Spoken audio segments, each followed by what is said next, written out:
గంజాయి చాక్లెట్లు విక్రయిస్తున్న ముఠాను Shamshabad zone SOT పోలీసులు అదుపులోకి తీసుకున్నారు. విద్యార్థులను, నిరుద్యోగ యువతను టార్గెట్ చేసుకుని ఒరిస్సాకు చెందిన వ్యక్తులు గంజాయి చాక్లెట్లు విక్రయిస్తున్నట్టుగా శంషాబాద్ జోన్ డీసీపీ నారాయణ తెలిపారు. కొత్తూరు ప్రభుత్వ పాఠశాల చుట్టుపక్కల తనిఖీలు నిర్వహించి నిందితుల వద్ద నుండి 8 కేజీల గంజాయి చాక్లెట్లను స్వాధీనం చేసుకున్నట్టుగా తెలిపారు.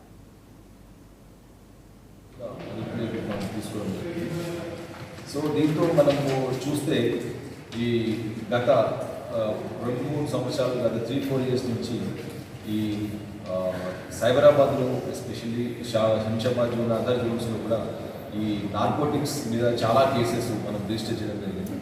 Especially ganja transportation, legal transportation కావచ్చు, లేకపోతే అదర్ సింథటిక్ డ్రగ్స్ అన్ని కూడా చాలా ప్లేసెస్లో సీజ్ చేయడం కేసు రిజిస్టర్ అవడంతో ఇది ఒక కొత్త రూపంలో ఈ అడిక్ట్స్ ఎవరైతే ఉన్నారో వాళ్ళకి కొత్తగా అలవాటు చేయడము అండ్ తర్వాత వాళ్ళకు అడిక్షన్కి పాల్గొనేట్టు చాక్లెట్స్ రూపంలో వీళ్ళు కొత్తగా తయారు చేసినట్టు మనకు అనిపిస్తుంది.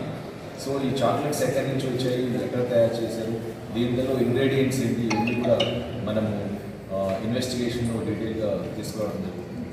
సో దీన్ని నిన్న ఈవినింగ్ 9వ తేదీన మనకు జనవరి 9వ తేదీన ఈ జాయింట్ ఆపరేషన్లో SOT as well as local police joint ఆపరేషన్లో 42 ప్యాకెట్స్ ఆఫ్ చాక్లెట్స్ మనం సీజ్ చేయడం జరిగింది. ఇవన్నీ కూడా వెయిట్ చేసి దాదాపు 8 కిలోస్ ఆఫ్ చాక్లెట్స్ ఉన్నాయి. సో బేసికల్గా నేను సివిలియన్స్కు ప్లస్ ఎవరైతే ఈ అడిక్ట్ చేస్తున్నారో, ఈ అడిక్ట్ ఎవరైతే అయ్యారో వాళ్ళందరికీ కూడా నేను చెప్పడం ఏంటంటే, ఇటువంటి ఏదన్నా మీకు చాక్లెట్స్ ఒక సస్పీషియస్గా షాప్లో అమ్ముతున్నప్పుడు మీరు ఇన్ఫర్మేషన్ ఇచ్చినట్టయితే తప్పకుండా వాటి మీద మనం రైడ్ చేసి సీజ్ చేయడం జరుగుతుంది.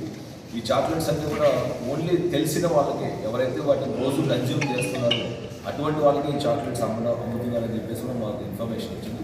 కొత్త వారికి ఈ చాక్లెట్స్ ఇవ్వకుండా